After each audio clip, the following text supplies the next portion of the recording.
다시 한번 인사하겠습니다. 할렐루야. 아멘. 하나님께서 오늘도 우리에게 크신 은혜를 베풀어 주실 줄 믿습니다. 하나님의 은혜를 구하며 바라며 또 믿음으로 고백하는 심령 가운데 하나님께서 그 충만하심 가운데 은혜 위에 은혜를 더하여 주실 줄 믿습니다. 우리 옆에 있는 분들에게 이렇게 한번 인사해 보겠습니다. 하나님의 은혜가 충만하기를 축복합니다. 우리 다시 한번 앞뒤에 계신 분들에게 하나님의 은혜가 충만하기를 축복합니다. 인사하겠습니다. 충만하기를 축복합니다. 아멘. 제가 한번 기도하겠습니다. 거룩하신 아버지 하나님, 3일간 부흥회를 우리에게 허락하여 주시고 오늘 마지막 날 찬양하며 주님을 예배하기 원합니다. 주님, 전심으로 주님을 높여드리게 하여 주시고 우리의 찬양, 주님께서 기뻐 받으실 찬양 되게 하여 주시옵소서. 한 사람 한 사람의 마음 가운데 그 믿음의 고백으로 찬양하게 하여 주시고 우리의 찬양 가운데 임하시고 영광을 받으시는 그 하나님의 놀라운 은혜가 우리의 마음 가운데 이 예배 공간 가운데 충만하도록 축복하여 주시옵소서. 그렇게 임재하시고 인도하실 살아계신 예수 그리스도의 거룩하신 이름으로 기도합니다. 아멘. 우리 하나님께 큰 박수로 영광 올려드리겠습니다.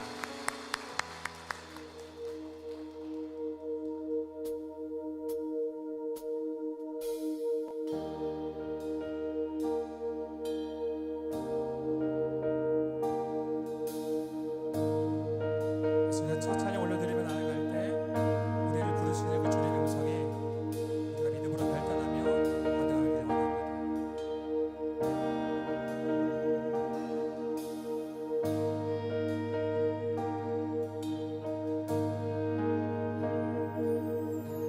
예수가 우리를 부르는 소리 금성 부드러워 문 앞에 나와서 사면을 보며 우리를 기다리네. 간절히 오라고 부르실 때에 우리는 지체하랴. 주님의 은혜를 왜 아니 닫고 못 들은 채 하려나. 주님께서 부르십니다. 오라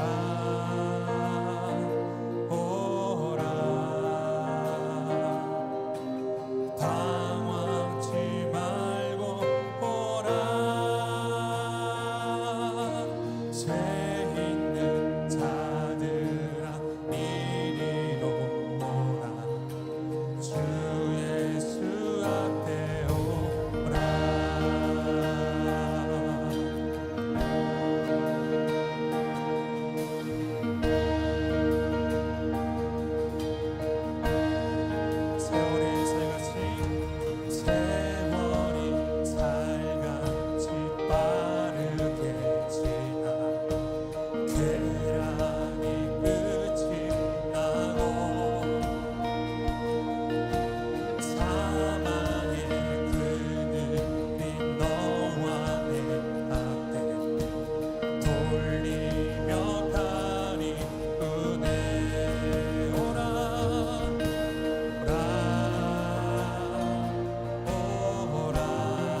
가운데 역사하시고 다스려 주시옵소서.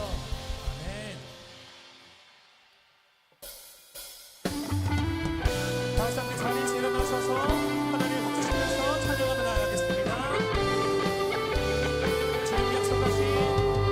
주님 약속하신 말씀 위에서 영원토록 주를 찬송하리라.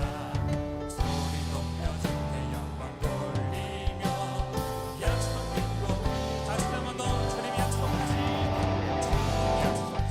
말씀 위에서 영원토록 주를 찬송하리라. 소리 높여 주님의 약속 믿고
찬양하며 나아가실 때 하나님 다른 것이 아닌 내가 주님의 말씀을 붙잡겠습니다 라는 믿음으로 함께 전심으로 높여드리며 나아가길 원합니다.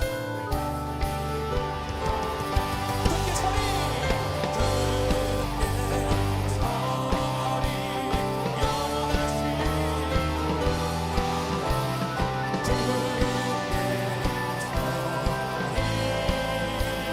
다시 한번 더 마지막으로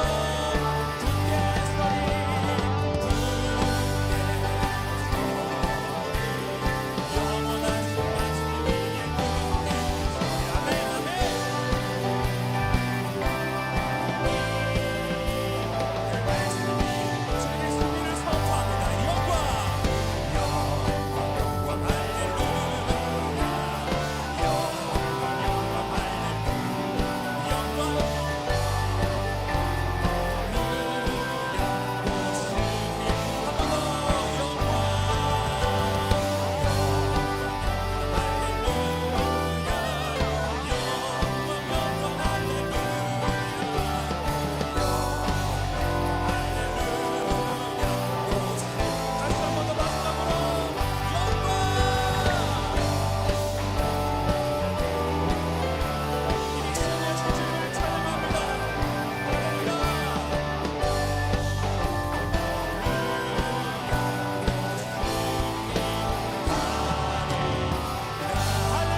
여러분 정말 그렇게 믿으십니까?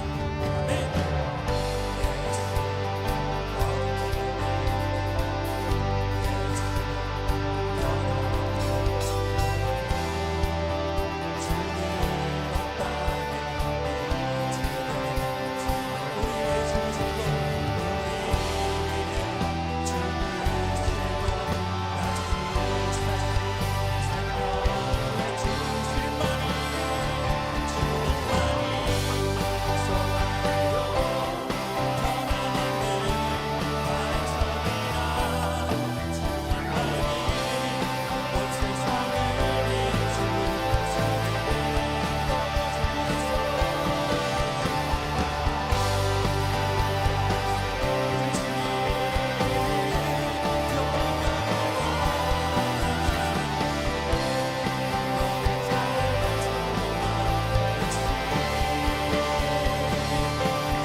한 번 더 우리 위해 춤을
계속해서 찬양하실 때 우리에게 날마다 세임 주시는 하나님을 의지하며 찬양하기 원합니다. 모두 붙으시면서 세임 주시는 하나님을 찬양합니다. 세마들이 주를 바랄 때 우리 주를 바랄 때 세마들이 주를 바랄 때 주를 바랄 때 우리 주를 세마들이 주를 바랄 때 주를 바랄 때 우리 주를 바랄 때 세마들이 주를 바랄 때 주를 바랄 때 우리 주님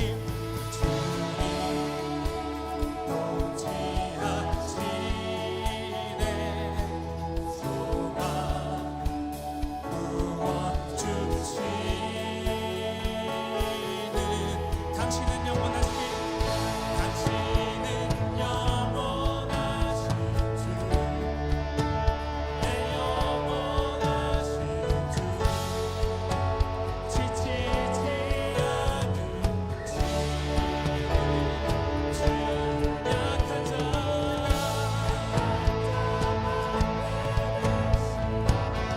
위로자 되신 주님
말씀을 듣기 위해서 함께 기도하길 원합니다.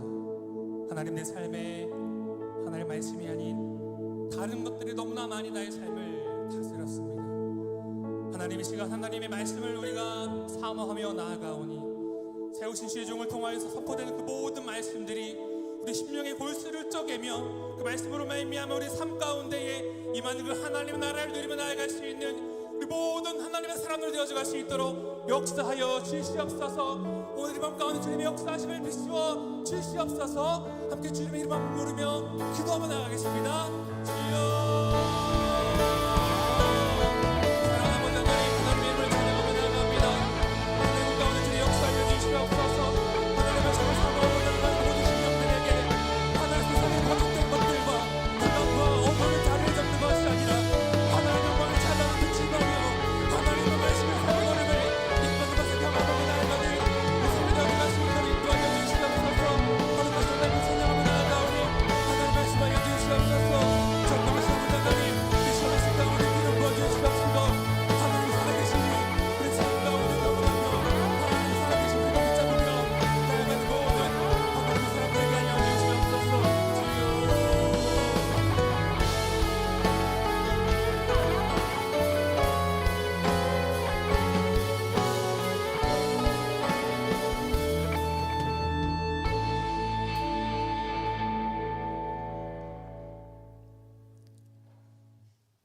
자비로우시고 은혜로우신 하나님 아버지, 하나님께서 금호동산에 금호중앙교회를 세우시고 69년 동안 보호하여 주심 감사드립니다.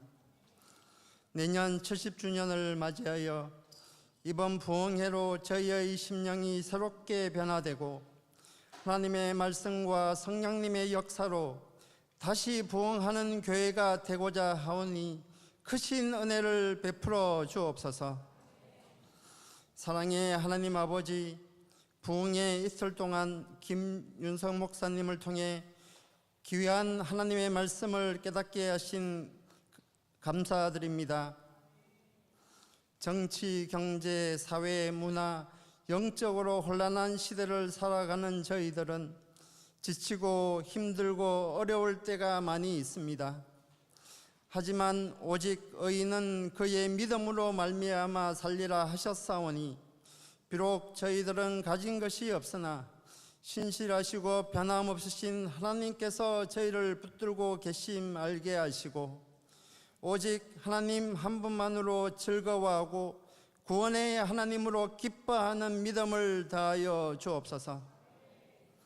또한 모리아 산에서 아브람과 이삭을 위해 순양을 예배하시고 이삭의 아내 리버가를 미리 준비하신 여호와 이레의 하나님, 출애굽한 이스라엘 백성을 구름 기둥과 불 기둥으로 인도하신 하나님께서 혼란한 시대에 저희 삶을 과거부터 지금까지 날마다 인도하여 주셨고 저희 필요를 미리 준비해 주시고 어려움 앞에서 피할 길과 새로운 길을 열어주실 하나님을 믿는 믿음으로 살아가도록 은혜를 다하여 주옵소서. 부흥의 마지막 날입니다. 지혜가 부족하고 연약한 저희들에게 지혜와 계시의 영을 주시고 하나님의 말씀이 선포될 때 성령님께서 역사하시사 하나님의 선하시고 기뻐하시고 온전한 뜻을 잘 깨달아 변화되는 저희들 되게 도와주옵소서. 또한 하나님 주신 말씀으로 저희 심령이 변화를 받아 저희 교회와 가정, 일터, 모든 삶의 영역에서 하나님 나라를 이루는 복된 믿음의 삶을 살도록 인도하여 주옵소서. 이 시간 하나님을 알지 못하는 영혼, 믿음이 연약한 영혼, 육체적 병으로 치유 중인 성도들 있사오니 불쌍히 여기시고 하나님을 만나 변화되고 치유되는 시간 되게 하여 주옵소서. 부흥회를 위해 수고하고 섬기는 찬양팀, 봉사위원, 연합찬양대에게 성령 충만하고 하나님의 크신 은혜를 베풀어 주옵소서. 귀한 하나님의 말씀을 전해주실 김은성 목사님에게 성령 충만함과 능력을 다하여 주시고 선포되는 말씀을 통해 저희들은 하나님의 뜻을 깨닫는 은혜의 시간이 되게 도와주옵소서. 이 모든 기도 우리를 구원하신 예수님의 이름으로 기도드립니다. 아멘.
아멘.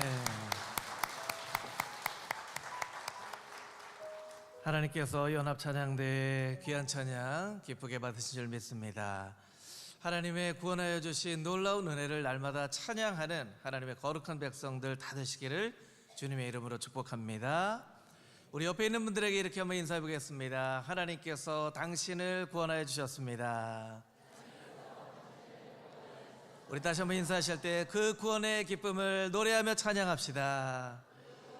을 노래하며 찬양합시다. 아멘.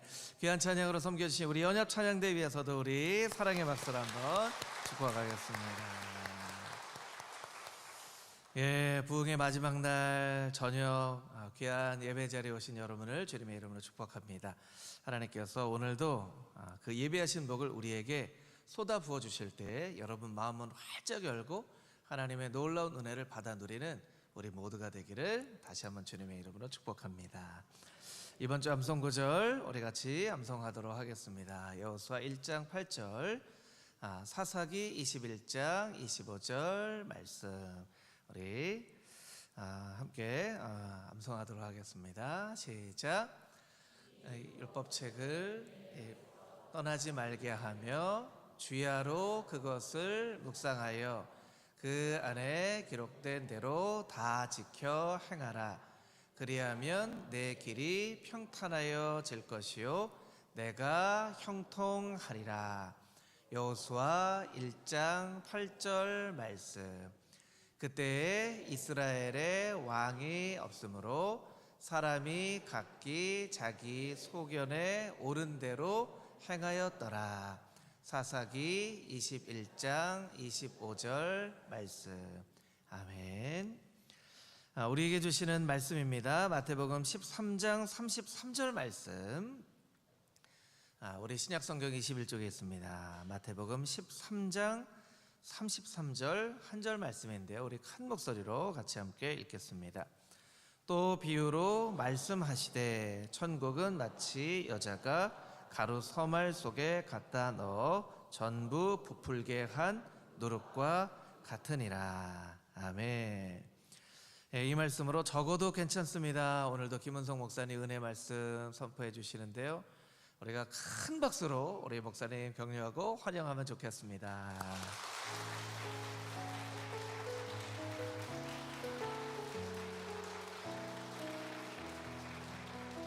감사합니다.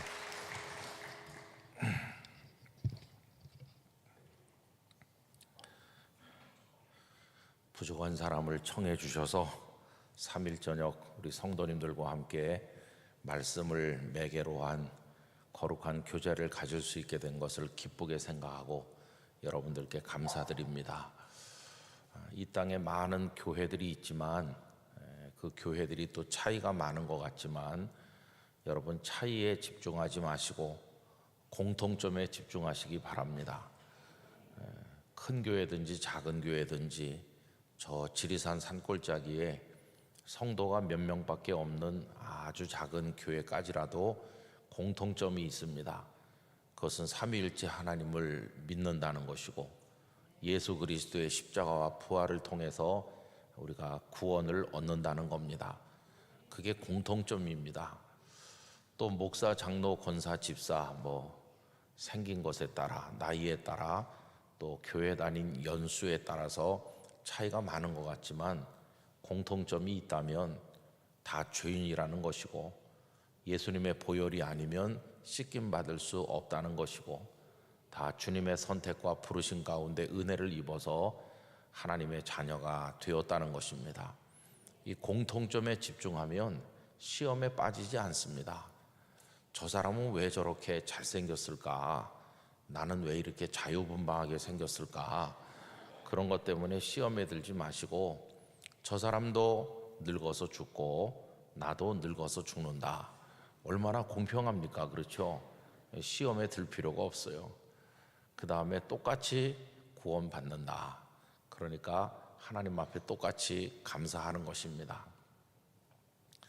저는 금호중앙교회가 예수님 오시는 그날까지 진리의 기둥과 터가 되기를 원합니다. 이 강단에서 오염되지 않은 예수 그리스도의 복음이 선포되기를 원합니다. 오늘날 설교라는 포장지에 쌓여 있지만 사실은 주님의 말씀이 아닌 인간의 싸구려 철학이 선포되는 경우도 많이 있습니다. 아무리 그것이 그럴듯하고 논리에 맞는 것 같고 화려한 언변을 구사한다고 할지라도 거긴 생명이 없습니다. 좀 둔탁하고 우직해 보여도 성경에 기록된 말씀 그대로 믿어야 구원에 이르는 것입니다. 금호중앙교회가 복음중앙교회가 되기를 바라고 사랑중앙교회가 되기를 바랍니다. 그래서 연로하신 어른들을 존중하고 어린 아이들을 아껴주고 사랑하면서 모두가 다 마음과 시간을 쏟아서 위로는 하나님을 사랑하고 아래로는 형제 자매를 사랑하고 그리고 하나님 나라의 표상으로 이 땅에 주신 여러분들의 교회를 사랑하면서 행복한 그리스도인으로 살아가시기를 바랍니다. 사실 예수님을 믿는 건 그렇게 복잡한 게 아닙니다. 아주 간단한 건데 우린 너무 복잡하게 믿고 있죠. 그리고 쓸데없는데 너무 많은 생각을 에너지를 소비하고 있습니다. 교회마다 여전도회, 남선교회 이런 것들도 있고 많은 조직이 있는데 뭐 당회부터 해서 재직회의 등등 많은데 저는 가끔 회의가 느껴질 때가 있습니다. 하나님 이런 것들이 예수님을 믿는 본질에 도대체 얼마나 연관돼 있는 겁니까? 쓸데없는 일에 신경 쓰는 거 아닙니까? 이런 생각을 종종 해요. 예를 들어서 여전도회 모인다고 생각해 봅시다. 여전도회가 복음의 본질에 관련된 일을 얼마나 한다고 생각하세요? 한 9월 달 되면은 여전도회 원래 회를 모입니다. 그래가지고 간단히 경건회를 마친 다음에 회장님이 안건을 얘기합니다. 자, 다음 달은 10월 달인데 우리가 뭘 할까 생각하다가 우리가 야외 예배를 드리기로 했습니다. 참 예배가 없었으면 어떡할 뻔했어요. 사실은 예배를 강조하는 게 아니라 야외를 강조하는 건데 그래도 예배를 붙여가지고 야외 놀러 가는 걸 합리화하는 거죠. 하나님께서 이렇게 말씀할 겁니다. 예배자 빼고 그냥 편하게 놀아. 그렇게 말씀하실 것 같은데 죄송하니까 뒤에다 예배라고 붙여가지고 그럴듯하게 만듭니다.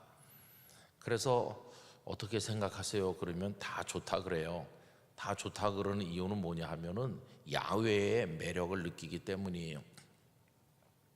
근데 유독히 한 사람이 반대하는 거예요.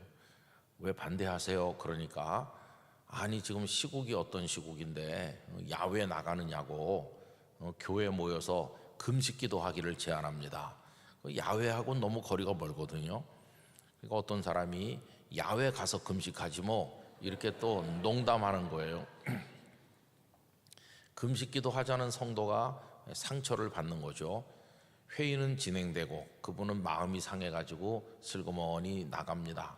그럼 남은 이들끼리 화기애애하게 이제 회의를 계속하는 건데 그 다음부터 이게 만만치 않은 거예요. 자, 10월 달에는 단풍이 좋은데 단풍 구경 가야 되겠죠. 그러면서 그 다음부터 이제 갈등이 깊어지는 거예요. 왜냐하면은 다양하게 의견이 나누거든요. 설악산파, 내장산파, 뭐 주황산파 뭐 이러면서 그래가지고 목소리 크신 분들이 또 있잖아요.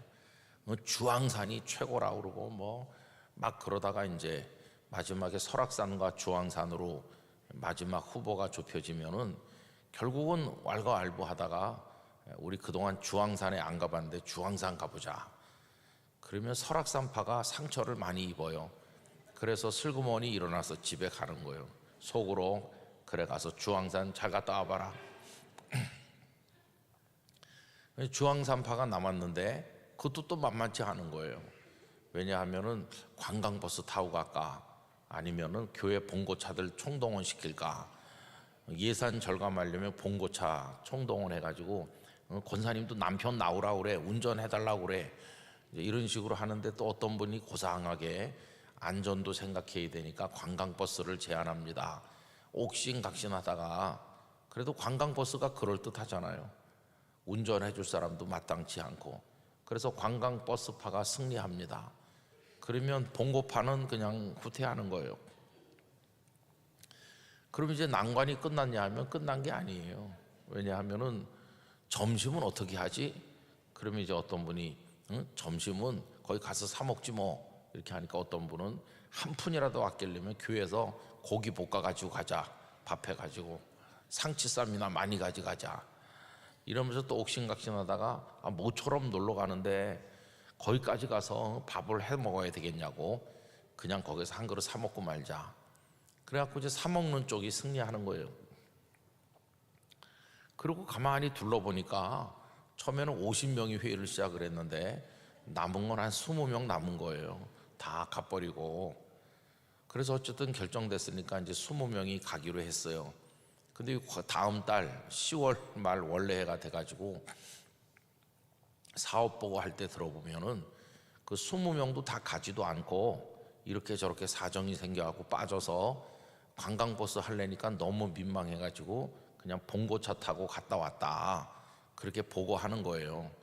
그리고 나머지는 뭡니까? 나머지는 근데 막 그렇게 갔다 올래니 얼마나 회의도 복잡하고 그 권사가 말이지 끝까지 주황산을 주장하던데 앞으로 이제 상대 하나 봐라 막 그러면서 마음의 원한과 불만을 가지고 그래가지고 갔다 온들 그게 뭐 그렇게 크게 은혜가 되겠어요. 그래도 집에 와서 막 화가 나서 씩씩거리고 그러면은 딸이 엄마 왜 그래? 그러면 글쎄 말이다, 참 주의 일이 힘들구나. 근데 그게 무슨 주의 일이겠어요. 그냥 갔다 와요. 혼자 그렇게 가고 싶으면 주황산 그냥 친한 친구랑 서너 명 갔다 오면 되는 거지. 그게 무슨 주님의 일이에요. 주황산 갔다 온다고 누가 구원을 받았어요? 복음이 전해졌어요? 뭐 교회가 부흥을 했어요? 오히려 사람들 마음에 상처만 많이 남기고. 저는 요즘에 와가지고 평생 목회했는데 이제 할 날도 많이 남지도 않았는데 내가 무엇 때문에 이렇게 바빴지? 그런 생각을 해보는 거예요. 이거 좀 심각한 겁니다. 하루 24시간은 정해져 있는 거고 사역할 수 있는 날도 정해져 있는 건데 아무 쓸데없는 주님의 일인 듯 하지만 전혀 주님의 일이 아닌 그런 거에 에너지 다 소비하고 저분이 옛날에 충성했던 분이에요.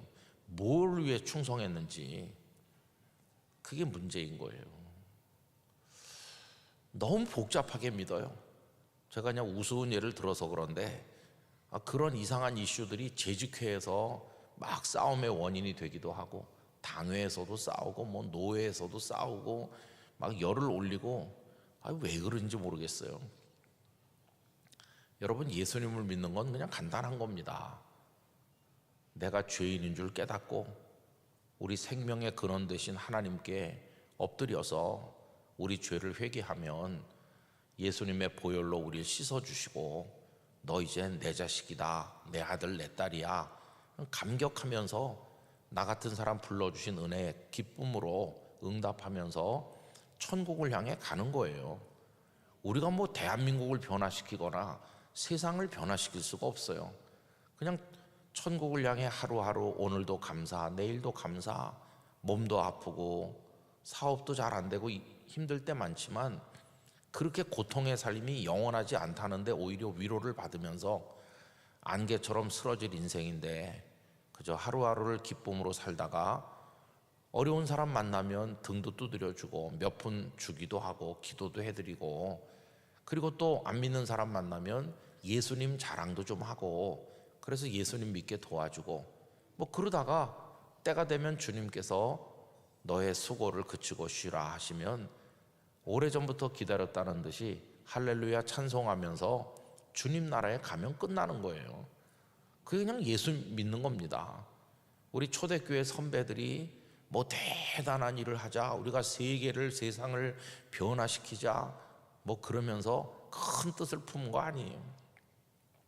그냥 3, 4, 5 모여서 기도하고 뿔뿔이 흩어져 가면서도 복음을 전하고 고단하면 고단한 대로, 어려우면 어려운 대로 주님 안에서 그저 한평생을 살다 갔을 뿐이에요. 그러면서 자신들의 삶의 중심을 우리 주님께 두고 말씀에 두고 살았다는 것뿐이에요. 위대하게 되려고 생각하지도 않았어요. 위대하게 되려고 생각한다고 위대해지는 것도 아니에요. 왜냐하면 우리를 위대하게 하는 분은 주님이시지 우리 스스로가 위대해지는 것도 아니에요. 그냥 생긴 대로 사는 거예요. 그런데 우린 너무 쓸데없는데 많은 생각을 가지고 복잡하게 믿는다. 참 복잡하게 믿어요. 여러분, 이제는 단순한 성도가 되시기를 바랍니다. 단순하지만 색깔이 뚜렷한 그리스도인이 되시기를 바랍니다. 어디 갖다 놔도 흐릿하지 않고 확실한 믿음의 성도로 하나님 앞에 살아가시기를 바랍니다. 그렇게 존재하는 거예요. 그 존재하는 시간은 우리가 정하는 게 아니죠. 하나님께서 우리의 수명을 다 정해 놓으시고 때가 되면 부르실 거예요. 여러분, 말기암 환자만 시한부 인생인 것이 아니라 저도 그렇고 성도님들도 그렇고 우리 다 시한부 인생입니다. 누가 말기암으로 한 석 달밖에 못 사신대 그러면 깜짝 놀라지만 그 사람보다 내가 더 빨리 갈지도 몰라요. 우리 다 시한부 인생이거든요. 여러분, 슈퍼마켓에 가시면 제일 먼저 우유를 살 때 무엇부터 확인하시나요? 유통기한 먼저 확인하잖아요. 서울 우유냐, 무슨 뭐 빙그레 우유냐, 연세 우유냐, 그런 게 중요한 게 아니고 유통기한이 언젠가. 우유만 유통기한이 있는 게 아니고 저와 여러분도 유통기한이 있어요. 차이점이 있다면 그건 제품이 출하될 때 찍혀 나온다는 거고 우리는 하늘나라에 기록만 돼 있고 찍지는 않았다는 거예요. 여러분, 유통기한을 하나님께서 팔뚝에다 찍어서 내보내 주신다 그러면은 해계망측한 일이 많이 벌어질 거예요. 선보러 나가서 팔뚝 좀 봅시다 이렇게 할 거 아니겠어요? 얼굴은 안 보고 팔뚝 먼저 볼 거 아니겠어요? 그러면 어떤 사람이 신랑감으로 인기가 있을까요? 유통기한이 많이 남은 사람일까요? 그건 옛날 착한 사람들 얘기고 요새 못된 사람들은 유통기한은 얼마 안 남았는데 돈은 굉장히 많은 사람, 1등 신랑감일 거예요. 빨리 죽어주는 사람, 귀찮게 안 하고. 교회 오면 이름 쓰고 생년월일 쓰고 주소 뭐 전화번호 이런 거 쓰는데 그 밑에 유통기한 쓰는 칸이 하나 더 생기겠죠. 그래서 이제 사무실에서 다 컴퓨터에 입력하는 거예요. 그렇게 해놓으면 이제 주보도 달라질 거예요. 주보의 교우 소식란에 지금은 별세하신 분이 나오지만 이제 그게 있으면은 교우 소식란에 금주에 가실 분 이래가지고 나오는 거예요. 그래서 화요일 날 몇 시에 누가 가시고 금요일 날 새벽 몇 시에 누가 가시고 그리고 이제 밑에 괄호 안에 금주에 가실 분들을 위한 환송 예배를 소예배실에서 드리겠습니다. 그럼 이제 그 가실 분들과 그 가족들 그리고 친한 친구들이 모이겠죠. 그럼 목사님이 송별 예배를 드려주는 거예요. 안녕히 가세요 이렇게 하는 거죠. 여러분, 해계망측한 일이 많을 텐데 하나님께서 유통기한을 숨겨가지고 모르게 하셨어요. 그랬더니 어리석은 인생들은 천년 만년 살 걸로 착각하고 있는 거예요. 제가 한 두어 주일 전에 저희 교회에서 설교하면서 아브라함 조슈아 헤셀이라고 하는 유대인 랍비의 이야기를 했는데 그분이 안식일이라고 하는 책에서 하나님은 공간보다 시간에 관심이 있으시다 그런 명제를 제시했거든요. 우리는 공간에 관심이 있습니다. 그게 욕심이죠. 그래서 10평 사는 사람 20평에 살고 싶고 20평 사는 사람은 40평, 50평에 살고 싶어 하죠. 공간의 확장, 이게 무슨 성공인 줄로 알아요. 얼마나 큰 집에 사냐, 그리고 그 안에 어떤 물건들이 있느냐. 공간의 확장에 평생을 바치면서 사는 게 우리의 모습이에요. 근데 하나님은 공간엔 관심이 없으세요. 시간에 관심이 있으시죠. 그래서 누가복음에 보면은 한 어리석은 부자가 등장하는데 농사가 잘 돼가지고 쌓을 데가 없으니까 이 사람이 곡간을 새로 늘려짓자 이렇게 생각하잖아요. 이게 공간의 확장이에요. 그 사람은 늘려짓고 잔뜩 쌓아놓고 야 이제 됐어, 이제 내가 행복하게 살 수 있겠다. 그런데 하나님은 시간에 관심이 있으시잖아요. 그래서 그 어리석은 부자에게 말씀하시기를 오늘 밤, 시간이잖아 이거는, 오늘 밤 내가 네 영혼을 도로 찾으리니 쌓아놓은 그것이 다 누구의 것이 되겠느냐. 여러분, 아무리 공간을 확장해놔도 시간이 뚫고 들어오면 공간은 끝나는 겁니다. 오늘 밤이라는 게 뚫고 들어오는 그 순간 그의 명예, 그의 권세, 그의 재물 다 소용없는 거예요. 그런데 그 오늘 밤이라고 하는 하나님의 시간은 우리는 모르는 거예요. 진짜 오늘 밤일 수도 있고 뭐 몇십 년 후일 수도 있는 건데 그 결정권은 하나님께 있는 것이죠. 얼마 되지도 않은 짧은 인생을 살면서 우리 영혼을 더럽히고 남의 마음을 찢어놓고 나쁜 짓을 해가면서 거짓으로 속이고 이러면서 살면 안 되는 거죠. 여러분, 인생은 리허설도 없습니다. 그냥 한 번 사는 건데 이 한 번 사는 인생을 하나님의 자녀로 순박하게 하나님 보시기에 좋았더라는 토부처럼 여러분들이 하나님 보시기에 참 좋은 하나님의 사람으로 살아가시기를 바랍니다. 그저 주님 바라보면서 찬송하면서 사는 거예요. 근데 이제 그렇게 그리스도인이 이 세상에 존재하는데 참 살기가 어렵죠. 왜 그러냐 하면 뭐 먹고 살기도 힘들고 그렇지만은 살기가 힘든 이유는 세상이 그렇지 않으니까. 우리는 그렇게 단순하고 소박하고 착하고 진실하게 천국을 향해 나가면서 살기를 원하는데 세상은 그렇지 않기 때문에 거기서 살기가 힘들어요. 예수님께서도 말씀하셨죠.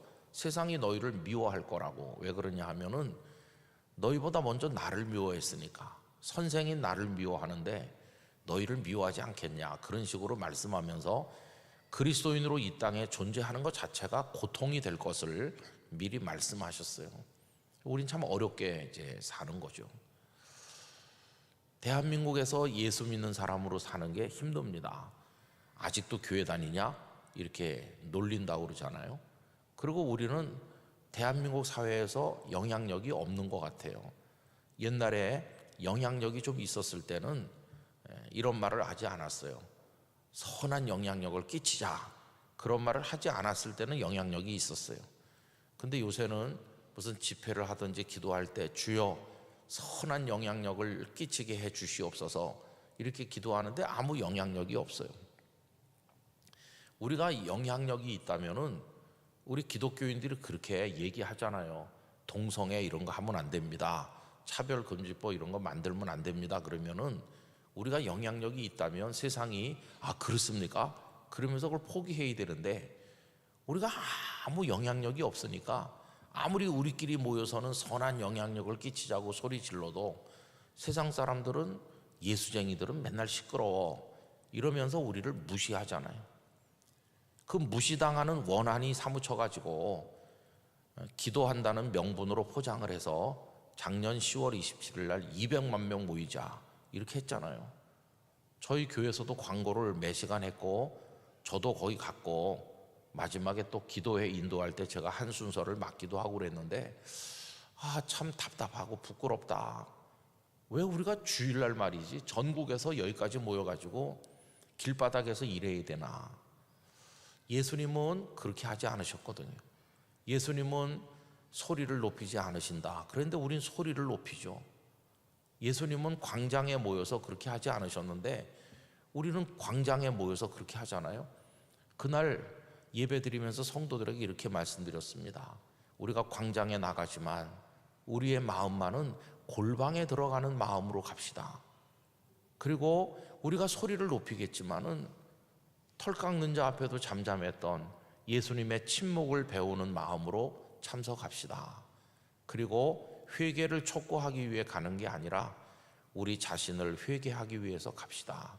우리 성도들에게 그렇게 설교를 했습니다. 여러분, 참 이 세상이 우리를 무시하고 있어요. 거기다가 2000년대 들어오면서부터 전도가 잘 안 되더니 그 다음부터는 교인이 줄기 시작했어요. 그래서 뭐 이젠 통계가 다 그걸 증명해주고 있잖아요. 얼마나 많이 성도가 주는지. 또 기독교인이라고 하지만 교회를 안 다니는 사람이 수백만에 달해서 안 나가 교인을 거꾸로 하니까 가나안 교인이 됐잖아요. 그런 사람들이 많고, 그리고 참 교회들마다 어려워지고 있어요. 거기다 코로나 직격탄을 맞아가지고 아직 회복이 안 됐습니다. 그저 많이 회복된 데가 지방의 중소도시에 한 90%까지 회복된 데가 있지만은 교회 사이즈가 클수록 회복이 안 되고 있어요. 그래서 그저 열심히 하는 교회가 한 80% 회복되고, 헌금은 오히려 그냥 비슷하게 유지되는 교회가 많아요. 그리고 교회들이 재정이 오히려 남아돌고 있어요. 왜 그러냐 하면은 코로나 때 뭐 모이지도 않고 선교 봉사 다 중단하니까. 그래서 재정에 여유가 있다고 좋아하는 교회도 있는데 그 좋아할 게 못 되죠. 얼마 가겠습니까? 근데 지금 저도 여러 교회를 다니면서 보니까 많은 타격을 받았어요. 문을 닫은 교회들도 많기도 하고, 그동안은 교인이 준다고 그랬는데 작년 올해를 변곡점으로 해서 교회 숫자가 줄어들고 있어요. 교회 숫자가. 그리고 앞으로 2030년 정도 되면 우리 교단 얘기는 아닙니다만은 장로 교단 중에 하나인 모 교단은 교회 숫자보다 목사님 숫자가 적을 것이다. 담임 목사님을 못 구하는 교회들이 생길 거예요. 그래서 옛날처럼 한 목사님이 두 교회, 세 교회를 목회해야 되는 그런 이상한, 그러나 그게 눈앞에 다가오고 있어요. 그래서 임기응변으로 목사님들이 건강하시기만 하다면 70에 은퇴하지 말고 한 73세, 75세까지 목회를 하시는 게 좋겠어. 장로님들도 시골에는 은퇴해버리고 나면 장로직을 감당할 성도가 없다 보니까 장로님들도 좀 더 해주시면 좋겠어. 뭐 이런 얘기들이 여러 교단에서 오가고 실제로 그걸 결정해서 하는 교단도 있어요. 여러분, 이런 어려운 처지에 지금 우리가 예수님의 사람으로 살고 있는 겁니다. 세상은 어지럽고 혼란스러운데 그 속에 성도로서 살기가 참 어려워요. 우리 성도님 중에 40살 가까이 된 어떤 성도가 저한테 오셔서, 목사님, 저는 모태신앙으로 교회 다니고 믿는 사람인데요, 이 어려운 대한민국 한복판에서 제가 그리스도인으로 살아가는 의미가 뭔지 그걸 좀 알려주세요. 너무 낙심되고 상처받아서 살 수가 없습니다. 그러면서 눈물이 그렁그렁 하는 거예요. 이 시대에 한 사람의 그리스도인으로 존재하는 의미가 뭔가, 또 어떻게 존재해야 되나, 무슨 힘으로, 여러 가지 질문들이 솟아나오는 거죠. 근데 그분이 하는 질문이 제가 하는 질문과 똑같아요.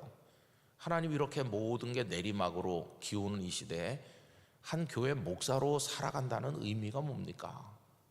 막 이렇게 교회들이 부흥하고, 소위 부흥, 수가 늘어나는 걸 부흥이라고 한다면, 우리 하박국서 얘기하면서 사는 게 부흥이라고 했습니다마는, 근데 우리가 목회하는 동안에 막 이렇게 왕성해질 때 은퇴하면 얼마나 영광스럽겠어요.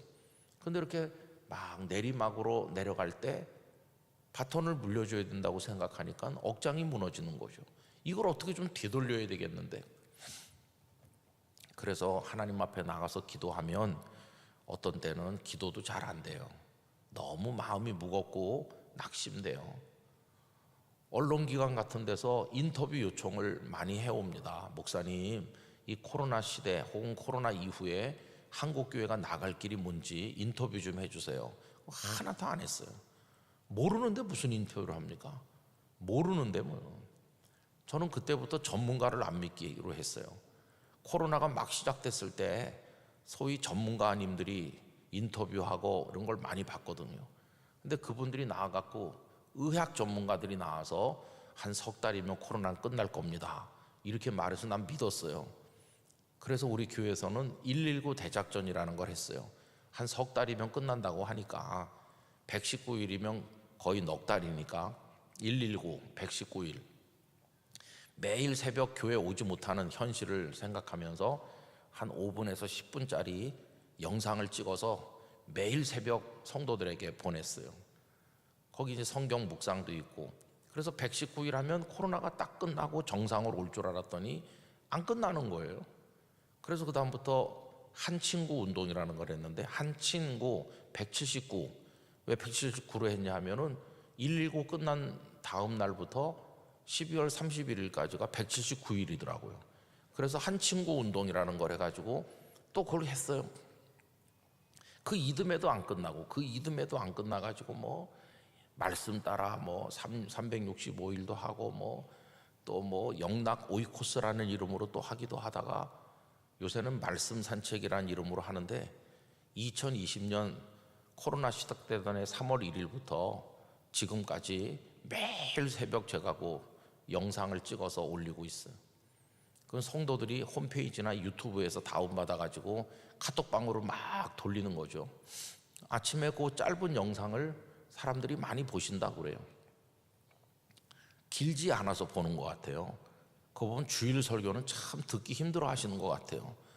그 5분짜리는 즐겨보면서 30분짜리를 듣고 있으려니 얼마나 힘드시겠어요? 여러분의 고충을 이해합니다. 근데 이게 뭐 어떻게 하면 될지 모르겠어요. 저도 상처가 많이 되고, 하나님 이 시대 목사로 사는 건 뭡니까? 그런데 어느 날 하나님께서 제게 큰 은혜를 주셨어요. 그게 오늘 읽은 본문입니다. 마태복음 13장 33절. 이게 우선 위로를 줬어요. 어떤 위로를 줬냐 하면, 오늘 본문을 다시 보세요. 예수님께서 천국을 비유로 말씀하시는데, 천국은 마치 여자가 가루 서말 속에 갖다 넣어 전부 부풀게 한 뭐와 같다고요? 누룩과 같다고 하셨어요. 참 감사했습니다. 왜 그러냐 하면은 천국은 가루 서말과 같다 이렇게 하지 않으셔서 감사했어요. 가루 서말은 크고 많은 겁니다, 그죠? 그런데 예수님은 천국은 가루 서말이 아니라 가루 서말 속에 가져다 넣은 누룩 같다고. 여러분, 누룩은 요만큼이잖아요. 아주 적잖아요. 지금 대한민국에서 진정한 기독교인은 적잖아요. 그래서 제가 위로를 받았어요. 사실은 한때는 우리가 굉장한 영향력이 있었고 우리 사회에서 힘이 있었는데, 점점 사람이 줄어드는 소수가 되어가는 데 대해서 당황하고 아픔을 느끼고 있었는데, 우리 주님은 소수라고 말씀하는 거예요. 천국은 원래가 수가 적은 거다. 그러고 나니까 성경 말씀이 생각났어요. 여러분, 마태복음 7장 산상수훈 가운데서 예수님께서 이런 말씀을 하셨죠. 본래 수가 적다는 걸 하시는 말씀인데, 7장 13절 14절 제가 읽어보겠습니다. 스크린에 나오죠. 다 같이 읽어볼까요? 좁은 문으로 들어가라. 멸망으로 넓어 그리로 들어가는 자가 많고, 생명으로 인도하는 문은 좁고 길이 협착하여 찾는 이가 적음이라. 아멘. 여러분, 생명으로 인도하는 문은 찾는 이가 많다고 했어요? 적다고 그랬어요? 적다고 그랬어요. 진짜 기독교인은요, 적습니다. 적어. 수가 적은 것 때문에 당황할 필요가 없어요. 그래서 주님께서, 야, 원래 진짜는 수가 적은 거다. 수가 많으면 그게 싸구려지 무슨 가치가 있겠니? 보석이 가치가 있는 것은 조금이기 때문이야. 그러니 성도가 적다고 두려워하지 말고 당황하지 말어. 오히려 적은 걸 감사해라. 왜 우리가 이렇게 적습니까? 이러지 말고 얼마 안 되는 그 적은 사람 속에 네가 포함되어 있다는 걸 감사해라. 그런 위로를 주셨어요. 여러분, 한 번도 기독교는 다수인 적이 없습니다. 우리의 착각이지. 우린 예수님 이후로 지금까지 진정한 기독교인은 언제나 소수예요. 예수님 당시 로마 제국 인구가 한 5천만 됐습니다. 팔레스틴에 사는 사람이 50만에서 100만 정도로 보고, 예루살렘 상주 인구는 7, 8만 명 정도였다고 알려지고 있어요.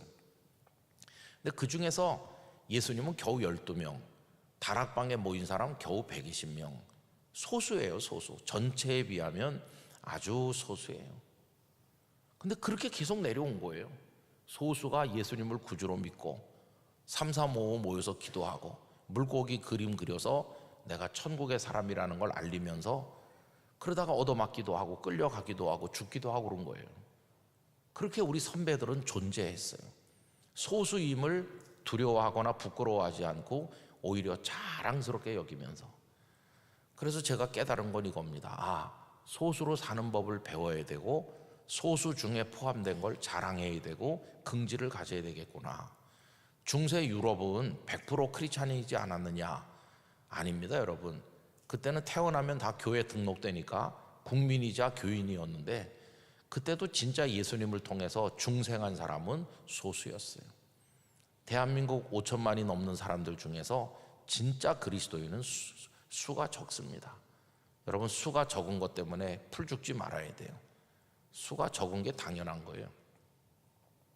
이제 수가 적은 소수임을 깨닫고 소수로 살아가는 법을 터득하면 되는 거예요. 그 다음에 이 말씀이 저에게 위로를 준 건 뭐냐 하면, 가루 서말 속에 소수가 들어가면은 가루 서말이 작은 누룩을 집어 삼킬 것 같은데 그게 아니라는 거예요. 가루 서말이 오히려 적은 누룩으로 인해서 부풀어 오르는 거예요. 무엇이 무엇에게 영향을 줍니까? 적은 것이 많은 것에 영향을 주는 거예요. 여러분, 우리가 수가 적어도 얼마 안 돼도 영향력을 가지면 되는 거예요.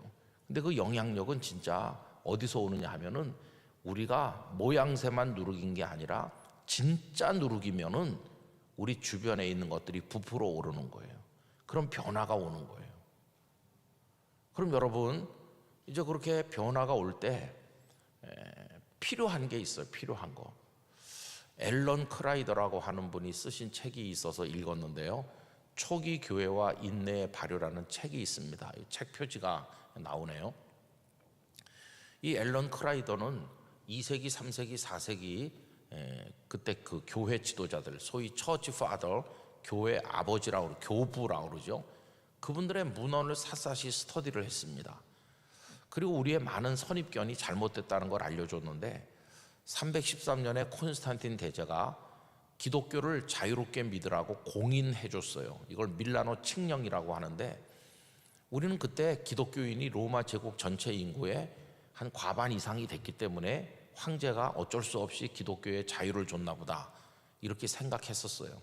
근데 저 앨런 크라이더의 책에 의하면은 밀라노 칙령 당시에도 기독교인은 적게 잡으면 8%, 많이 잡아봤자 12%밖에 안 된다. 깜짝 놀랐어요. 10분의 1밖에 안 되는데 황제가 기독교를 인정해 준 거예요. 그분들은 진짜 누룩이었다. 수가 적지만 진짜였다. 그런 생각이 들었어요. 수가 적다는데 놀랬고, 그 다음에는 또 왜 놀랬냐 하면은 그러면 예루살렘에서 시작된 그 작은 복음의 움직임이 어떻게 이렇게 로마 제국 안으로 퍼져나갔을까? 복음이 확장되는 방식은 뭐였을까? 생각했을 때 우리는 대뜸 전도를 떠올립니다. 예수님께서 지상 명령을 남기셨기 때문에 사도들과 그 바울 같은 분들이 열심히 전도했잖아요. 그러니까 전도를 열심히 했기 때문에 복음이 퍼졌을 거다. 우린 그렇게 생각하는데 앨런 크라이더의 연구 결과는 전혀 다르더라고요. 그분은 그 당시 교회 지도자들이 성도들에게 보낸 편지, 남긴 글들을 다 스터디를 해가지고 그러면 그 당시 교회 지도자들이 성도들에게 전도를 얼마나 강조했나 이걸 조사를 해본 거예요. 그리고 깜짝 놀랐어요. 왜냐하면은 그때 교회 목사님들은 성도들에게 전도하라는 얘기를 거의 하지 않았다는 거예요. 전도하라는 설교를 하지 않았어요. 편지도 쓰지도 않았어요. 전도 얘기를 안 했어요. 우리의 상식을 뒤집어 엎는 얘기 아닙니까? 그래서 정말 놀랐습니다. 우리의 생각하고는 전혀 다른 거예요. 근데 나중에 이해가 되더라고요. 왜냐하면은 그 뭐 예수님을 믿으면 재산이 몰수당하고 얻어맞고 갇히다가 원형 경기장에 끌려가서 죽을지도 모르는 또 죽기도 하는 그런 환난과 핍박의 시대인데 예수님을 믿으세요. 그게 되겠습니까? 그거는 나랑 같이 죽읍시다라는 말과 똑같은 거죠. 그런 전도가 할 수가 없는 시대죠. 그러니까 전도하라는 말을 안 했던 거예요. 그러면 그 당시 교회 지도자들이 가장 많이 성도들에게 강조한 건 뭐냐 하면요, 이분이 스터디를 해본 결과 인내를 제일 많이 강조한 거예요. 아무리 환난에 시달아 해도 아무리 어려워도 여러분 인내합시다. 믿음을 배반하지 맙시다. 견딥시다. 참읍시다. 끝까지 포기하지 말고 버팁시다. 인내합시다. 그거를 제일 많이 이야기했다는 거예요. 여러분, 인내가 우리를 구원에 이르게 하는 줄로 믿습니다. 마태복음 24장에 가보시면요, 24장 13절 마지막 때 어떤 일이 있을 것인지를 예수님께서 말씀하시는 가운데 마태복음 24장 13절에서 이런 말씀하셨어요. 다 같이 읽어보실까요? 그러나 끝까지 견디는 자는 구원을 얻으리라. 할렐루야. 끝까지 견디는 게 뭡니까? 그게 인내하는 거, 인내. 저는 지금 대한민국이 뭐 차별금지법을 만든다고 떠들어대고 국회가 이제는 지난 국회가 종료되고 새 국회가 구성됐는데 차별금지법이 지난번에 자동 폐기됐죠. 이번 국회는 뭐 탄핵의 정신이 팔려가지고 차별금지법을 추진하진 않아요.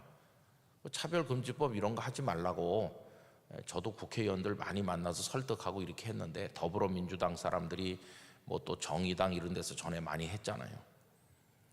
근데 제가 이제 그걸 막는 시민단체들 모임, 그 진평연이라는 모임의 대표를 맡고 있어서 그 국회의원 이런 사람들도 자주 만났어요. 이런 거 하면 안 된다고 그러고. 심지어는 뭐 유명한 시장님에게 왜 이런 걸 자꾸 추진하고 좋아합니까? 남자 며느리 맞을 준비가 되셨어요? 이렇게까지 물어본 적도 있어요. 국회 앞에 가서 1인 시위도 했어요. 제가 1번으로 하고 그 다음에 뭐 목사님들이 차례차례 해주셨어요. 국회 그 출입문 앞에 가서 유명한 목사님들도 많이 해주셨어요. 근데 어쨌든 지난 국회는 이제 폐기됐고 요번에 이제 새로 이제 구성됐는데 그 예전에 그걸 발의했던 사람들이 우리 보고 이젠 안 하겠다 이렇게 말씀은 했어요. 또 지금 뭐 10월 27일 날 워낙 많이 모여서 반대하고 이제 그런 걸 봐서 그런지 그래도 우리 사회 저변에서 동성애자들이 얼마나 많습니까? 그런 사람들도 참 많고 어지러운 세상이에요. 마약도 무서운 속도로 대한민국에 퍼져가고 있습니다. 정말 살기가 어려운 세상이에요. 또 정치하는 분들이 좀 잘하면 좋겠는데 내가 정치인이 될 걸 잘못했나? 그런 생각이 들 때도 있어요. 내가 저 사람보다는 좀 낫지 않겠나? 하도 그분들 하는 게 너무 웃길 때도 많으니까. 근데 저도 거기 들어가면 똑같겠죠 뭐. 우리나라 정치 부끄러워요, 부끄러워. 여러분 옛날 우리 조상님들은 그래도 멋졌어요. 조선시대 때 사색 당파 싸움이 얼마나 심했습니까? 죽이고 죽고 그러잖아요. 그래도 아주 멋진 얘기들도 많아요. 송시열이라는 분이 있었는데요. 그분이 한쪽 파에 우두머리예요. 근데 병이 깊어서 죽게 됐어요. 그랬더니 아들을 불러가지고 암흑의 대감에게 가서 약 처방을 받아와라. 그랬더니 아들이 펄쩍 뛰면서 그 사람이 아버지의 최대 정적인데 그 사람이 약 처방을 줄 리가 있습니까? 그래도 가서 달라고 그래라. 그래서 가서 우리 아버님이 약 처방 하나 써달라고 합니다. 약 처방 받아가지고 와서 보니까 그 속에 비상이 들어있는 거예요. 아버지 이거 보세요. 이거 먹고 죽으라는 거 아닙니까? 아니다. 가서 이대로 약을 줘와라. 그 사람이 그렇게 치졸한 사람 아니다. 싸울 땐 싸워도 그렇게 비겁한 사람 아니야. 독은 독으로 다스린다고 비상이 들어있는 그 약을 먹고 거뜬하게 나은 거예요. 살려놓고 싸우는 거죠. 얼마나 멋집니까? 싸울 땐 싸우더라도. 근데 요새는 왜 그런지 모르겠어요. 참 우리나라 빨리 조용해지고 안정돼야 되는데 걱정이에요. 휴전선 너머에 또 그 김아무개가 저렇게 설치고 있잖아요. 어떤 분들은 이렇게 기도하더라고. 왜 빨리 안 죽게 하십니까? 그러더라고요. 또 그런 기도를 해도 되는 건지도 잘 모르겠어요. 그것도 아멘 하자니 떨떠름하고 심정적으로는 그랬으면 좋겠다는 생각이 들 때도 있고 그래요. 저 푸틴, 시진핑 젊은이들을 막 총알바지로 내몰는 저 푸틴은 어떻게 저렇게 건강하지? 병도 안 드나? 그런 생각이 들 때도 있어요. 어떤 분은 빨리 암에 걸리게 해달라고 기도했다고 그러더라고요. 참 어지러운 세상이에요. 여러분 그런 복잡한 세상에 지금 우리가 살고 있는 건데 근데 여러분 이때 필요한 게 뭡니까? 나중까지 견디는 겁니다. 여러분 힘들어도 견디세요. 어려워도 참으세요. 직장에서 왕따 당해도 그냥 견뎌야 되는 거예요. 그리스도인으로 인내해. 나중까지 견디는 자는 구원을 얻는다고 했으니까 버티는 거예요. 그러면 여러분 뭐가 일어나는지 아세요? 가루 서말이 부풀어 올라요. 가루 서말이. 그게 왜 인내가 중요하냐 하면은 옛날에 어머니들이 먹을 거 없을 때 밀가루 반죽 해가지고 거기다 이스트 넣어서 이렇게 반죽해가지고 아랫목에 파묻어 놓고 가잖아요. 그럼 하루 종일 시간이 지나면 저녁 때 와서 보면 말랑말랑하게 부풀어 올라 있으면 그걸로 찐빵도 만들고 그러잖아요. 여러분 반죽을 해놓으면 부풀어 오른다. 반드시 부풀어 오릅니다. 근데 거기 조건이 하나 있는 거죠. 시간이 많이 필요한 거예요. 시간이 많이 필요하니까 저는 이 시대가 그 시간이 흘러가는 중이라고 생각합니다. 그래서 부풀어 오를 때까지 견디면 되는 거예요, 여러분. 견디면 우리가 수가 적지만 선한 영향력이 성령의 도우심 안에서 우리 주변을 변화시킬 수 있을 겁니다. 로마 시대 때 기독교인들이 그렇게 수가 적고 핍박을 당하면서도 기독교인 다움을 잃어버리지 않았어요. 그렇게 당하면서도 믿음을 배신하지 않고 기독교인의 자존감, 기독교인의 지조를 꺾지 않았어요. 그 속에서도 서로 사랑했고, 그 속에서도 정직했고, 기독교인들은 음란하지 않았고, 기독교인들은 말씀대로 살다 보니까 핍박하면서도 배우는 거예요. 끌고 가서 죽이면서도 감동을 받고, 그러면서 예수 믿으세요라고 하지 않았지만은 오히려 핍박하는 자가 부끄러움을 느끼면서 한 사람씩 한 사람씩 믿게 돼서 복음이 퍼져나간 거예요. 가루 서말이 부풀어 오르는 역사가 일어나게 된 것이죠. 그러니까 이 시대는 세상을 원망할 시대도 아니고요, 그냥 우리가 진짜 그리스도인, 진짜 누룩이 되기를 힘쓰면서 성령님의 역사를 의지하면서 내가 있는 직장과 가정과 내 주변에서 그리스도인 다움을 지켜내면서 묵묵히 인내하면서 힘들고 어려워도 참고 견디면서 살아가면 되는 거예요. 여러분, 그게 오늘 이 시대에 우리가 존재하는 방식이라는 것을 깨닫게 됩니다. 그러면 그 앨런 크라이더의 이야기처럼 성령께서 역사하셔서 인내하고 참다 보면은 발효가 일어난다. 그 책 제목이 발효라는 화학적 변화를 나타내는 단어를 쓰고 있는데, 성령이 일으키시는 거예요. 성령께서 어떤 프로그램에 의해서, 어떤 인간적 열심에 의해서 되는 것이 아니라 성령의 역사 안에서 발효가 일어나도록 하시는 거죠. 여러분, 그 밀가루 반죽을 해놓고 파묻고 가면은 그게 저녁 때가 되면 부풀어 오르는데 막 요란한 소리가 있는 게 아닙니다. 그냥 조용한데 서서히 그 반죽이 부풀어 오르는 거예요. 요란한 소리가 있는 곳엔 오히려 하나님의 역사가 없어요. 하나님의 눈길, 하나님의 손길은 가을 더위에 피어오르는 운무와 같다고 그랬고, 하나님의 시선은 쪼이는 햇빛과 같다고 그랬어요. 햇빛이 쫙 쪼일 때 무슨 요란한 소리가 있나요? 소리가 없습니다. 아무 소리도 없어요. 그러나 햇빛이 따뜻하게 비추면 눈이 다 녹고 얼음이 녹는 거예요. 여러분, 안개가 피어오를 때 막 뇌성 번개 소리가 들리나요? 아닙니다. 그냥 소리 없이 피어오르는 거예요. 하나님은 지금 아무 일도 안 하시는 것 같지만은 소리 없이 당신의 일을 하고 계시고, 하나님 나라가 오게 하시고 천국이 완성되도록 역사하고 계시고, 택한 백성의 수가 찰 때까지 백성들을 불러 모으시고, 때가 되면 하나님의 나라가 완성될 것입니다. 천국이 열릴 것입니다. 그때 믿음으로 인내한 사람들은 그 나라의 백성이 될 것입니다. 비록 우리가 어렵고 힘든 환경 속에 있고, 교회들마다 어려움을 많이 겪고 사탄의 역사가 강해서 갈등과 분열을 경험하는 교회들도 많고, 그렇지만 여러분 속에 예수님을 믿는 기쁨이 가득하시기를 바랍니다. 아까 앞에 찬양 부를 때 보면 우리 주님은 지치지도 않으시는 분이고, 우리의 소망이시고 생명이시고 우리의 방패이시고, 그걸 여러분들이 반복적으로 선포했잖아요. 그건 내 자신에게 선포하는 거예요. 다윗처럼 많이 선포한 사람은 없어요. 나의 힘이시요, 산성이시요, 피할 바위시요, 환난 날에 숨을 곳이 되어주시잖아요. 구원의 뿔이 되시고, 이걸 많이 고백하면서 전쟁터를 누벼도, 사울에게 여러 해를 쫓겨도, 블레셋 땅에 망명을 하면서 늘 목에 칼이 닿아 있는 삶을 살아도 다윗은 아침마다 주님의 형상으로 만족하고 주님을 찬양했어요. 그러면서 주님께서 그를 들어 이스라엘의 왕이 되게 하신 거예요. 그는 스스로 위대해지려고 한 적이 없지만 주님 한 분 바라보면서 살았더니 주님의 손이 그를 붙드는 그 손길 안에서 그는 승리자가 된 것이에요. 여러분, 우리도 주님 앞에 그런 모습으로 살아야 될 줄 믿습니다. 그래서 오늘 세 번째 날 말씀의 제목이 적다고 겁낼 것도 낙심할 것도 두려워할 것도 없다는 거예요. 괜찮아요, 여러분. 우리 좀 연약해도 괜찮아요. 강하신 주님이 계시니까. 생각이 부족해도 괜찮아요.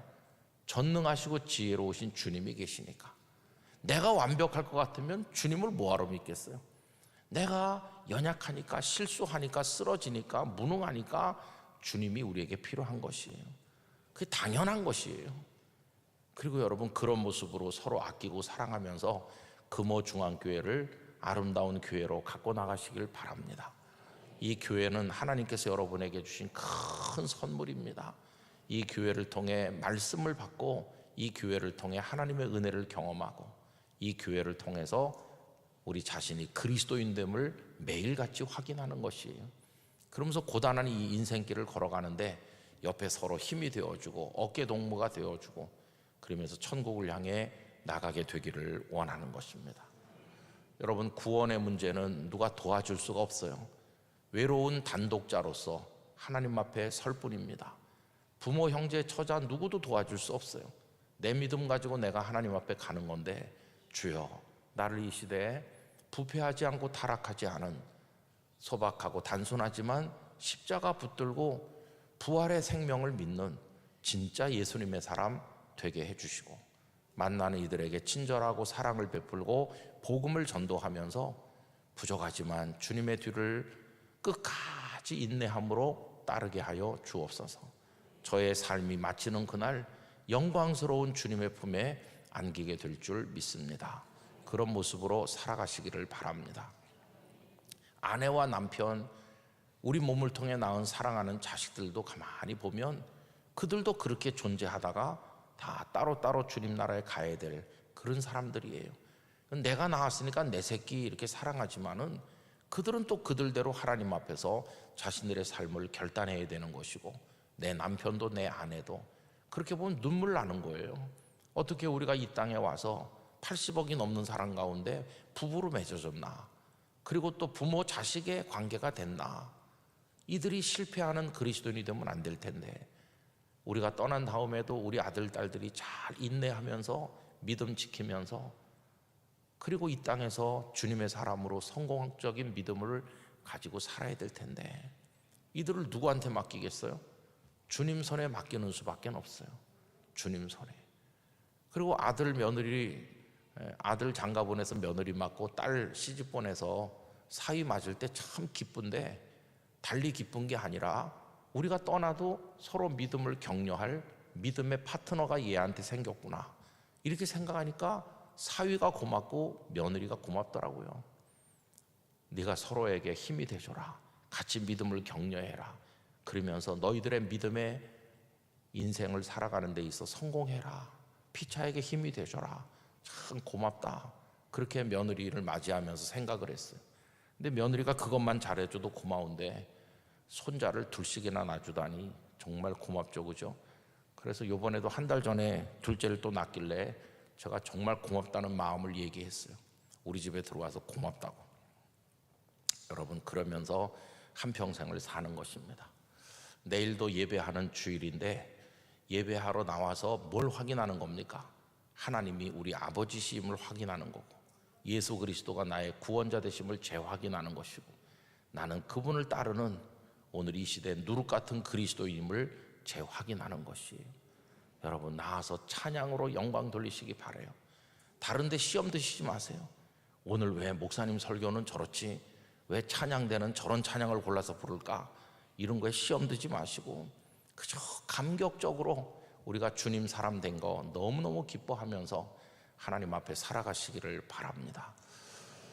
저는 영락교회에 있다가 또 그 다음에 은퇴하면 또 어디 가서 또 믿다가 또 하나님 앞에 갈 거고, 여러분은 또 여기 계시다 또 어디로 이사를 가실는지 외국에 가실는지 우리 앞날은 모르지만, 그렇게 인생의 순례를 하다가 우리가 다 천국에서 만날 거예요. 여러분, 거기서 만나걸랑 모른 척하지 마시고 우리 함께 주님을 찬송하게 되길 원합니다. 금호 중앙교회 목사님과 여러 부교육자들, 장로님들, 성도들, 태중에 잉태된 생명까지 하나님께서 눈동자와 같이 지키시고 보호해 주시기를 간절히 축복합니다. 기도하겠습니다.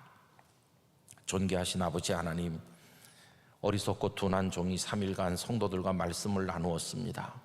주여, 이 혼란한 시대 성도로 사는 게 뭔지를 저희들이 생각해 보았습니다. 참 힘들고 어려운 것이지만, 그러나 가루 서말 속의 누룩처럼 마지막 승리는 저희의 것일 줄로 믿습니다. 세상을 부풀어 오르게 만드는 역사가 있을 줄 믿습니다. 시간이 걸리겠지만 그때까지 인내하게 하여 주시옵시고, 성령이시여 저희를 붙들어 주시옵소서. 예수님 이름으로 기도 올리옵나이다. 아멘.